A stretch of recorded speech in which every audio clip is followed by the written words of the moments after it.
സംസ്ഥാനത്ത് കനത്ത മഴ തുടരും എന്ന് കേന്ദ്ര കാലാവസ്ഥാ വകുപ്പിന്റെ മുന്നറിയിപ്പ്. പത്തനംതിട്ട, ഇടുക്കി ജില്ലകളിൽ ഇന്ന് ഓറഞ്ച് അലേർട്ടാണ്. 7 ജില്ലകളിൽ യെല്ലോ മുന്നറിയിപ്പും പ്രഖ്യാപിച്ചു. ബംഗാൾ ഉൾക്കടലിൽ രൂപപ്പെട്ട ന്യൂനമർദ്ദം കാലവർഷത്തിന്റെ ശക്തി വർദ്ധിപ്പിക്കും. നദികളിൽ ജലനിരപ്പ് ഉയരുന്നുണ്ട്. തീരമേഖലയിൽ കടലാക്രമണവും രൂക്ഷമാണ്. ഞായറാഴ്ച വരെ ശക്തമായ മഴയ്ക്ക് സാധ്യതയെന്നാണ് കാലാവസ്ഥാ വകുപ്പിന്റെ മുന്നറിയിപ്പ്. കനത്ത മഴയിൽ അച്ചൻകോവിലാറ്റിലെ ജലനിരപ്പ് ഉയർന്നതിനെ തുടർന്ന് കോന്നി ആവണിപ്പാറ ഉന്നതിയിൽ 35ഓളം കുടുംബങ്ങൾ ഒറ്റപ്പെട്ടു. പത്തനംതിട്ട ചിറ്റാറിൽ കനത്ത മഴയിലും കാറ്റിലും മരം വീണ് വീട് ഭാഗികമായി തകർന്നു. കോഴിക്കോട് താമരശ്ശേരിയിൽ കനത്ത മഴയെ തുടർന്ന് മതിൽ ഇടിഞ്ഞു വീണു. വീടിനോട് ചേർന്ന ഷെഡിന്റെ മുകളിലേക്കാണ് മതിൽ ഇടിഞ്ഞു വീണത്. അപകടത്തിൽ ആളപായമില്ല.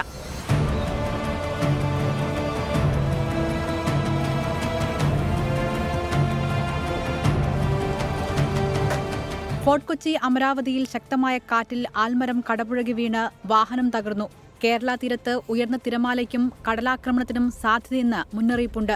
കൊച്ചി, ചെല്ലാനം, കണ്ണമാലിയിലും എടവനക്കാടും കടൽക്കയറ്റം രൂക്ഷമായി. പഴങ്ങാട് ഭാഗത്ത് നിരവധി വീടുകളിൽ വെള്ളം കയറി. ഈ പ്രദേശത്ത് കടലാക്രമണം തടയാൻ 15 ദിവസത്തിനുള്ളിൽ കടൽഭിത്തി നിർമ്മിക്കുമെന്ന് കലക്ടർ വാക്ക് നൽകിയെങ്കിലും പാലിക്കപ്പെട്ടില്ലെന്ന് നാട്ടുകാർ പറയുന്നു. 24 കൊച്ചി.